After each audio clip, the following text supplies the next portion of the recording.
নমস্কার, মৌমিতা হেসেলে আপনাদের সবাইকে স্বাগত। আশা করছি আপনারা সবাই খুব ভালো আছেন। আজকে বানিয়েছি পার্শে মাছ দিয়ে সর্ষে বাটা। পার্শে মাছের সর্ষে বাটা বানাতে যা যা লাগছে, নিয়েছি সর্ষে আর নিয়েছি শুকনো লঙ্কা। শুকনো লঙ্কাটা ভিজিয়ে রেখেছি, সর্ষে আর শুকনো লঙ্কাটা একসঙ্গে বেটে নেব। আর নিয়েছি একটা ছোট্ট টমেটো আর একটা ছোটো মতো পেঁয়াজ, ওটাও পেস্ট করে নেব। আর রেগুলার মশলা যা লাগে এটাই লাগছে। প্রথমেই কড়াইটা গরম করে নিয়ে তেল দিয়ে দিলাম, এর ওপরে মাছগুলো বেশ সুন্দর করে ভেজে নেব।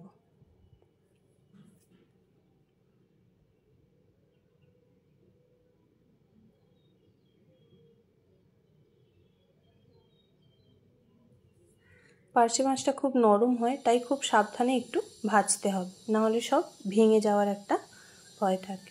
মাছগুলো সব ভাজা হয়ে গেছে, ভেজে তুলে নিয়েছি। 500 গ্রাম মতো পার্শে মাছ নিয়েছি। এবার এই তেলের মধ্যেই দিয়ে দেব শুকনো পেঁয়াজ আর টমেটো পিউরিটা। কিছুই ফোড়ন টোড়ন দিতে লাগবে না, শুধু টমেটো আর পেঁয়াজটাই দিয়ে দেবো। যত সময় না কালার চেঞ্জ হয় তত সময় একটু এটা ভালো করে নাড়াতে হবে। কালারটা চেঞ্জ হয়ে গেছে, এবার দিয়ে দেবো একটু হলুদের গুঁড়ো।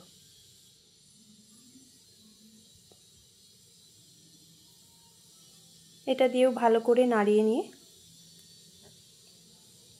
তারপরেই দিয়ে দেব পরিমাণ মতো লবণ। দেওয়ার পর নাড়িয়ে নিয়ে এবার আমি দিয়ে দেব সর্ষে আর শুকনো লঙ্কা বাটাটা।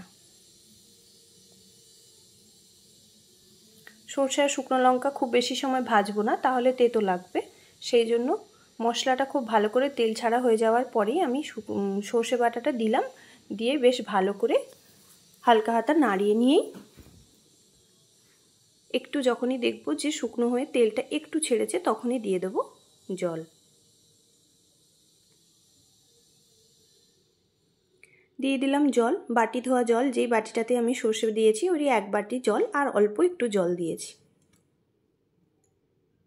উপর থেকে দিলাম 2টো কাঁচা লঙ্কা, যেটা শুধু গন্ধের জন্য, ভালো একটা সুন্দর গন্ধ হয় তাই দিলাম। ঝোলটা ফুটে উঠেছে, এর মধ্যেই দিয়ে দেবো এবার সব মাছগুলো।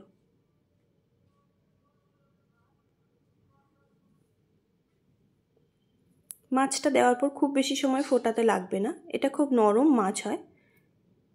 মিনিট 3 মতো যদি ঢাকা দিয়ে রেখে দেন তাহলে খুব ভালোই রান্না হয়ে যাবে।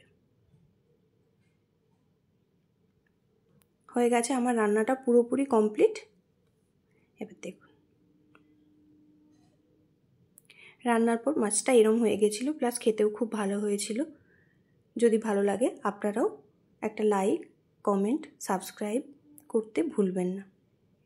আবার দেখা হচ্ছে অন্য কোনো ভিডিওতে। Thank you.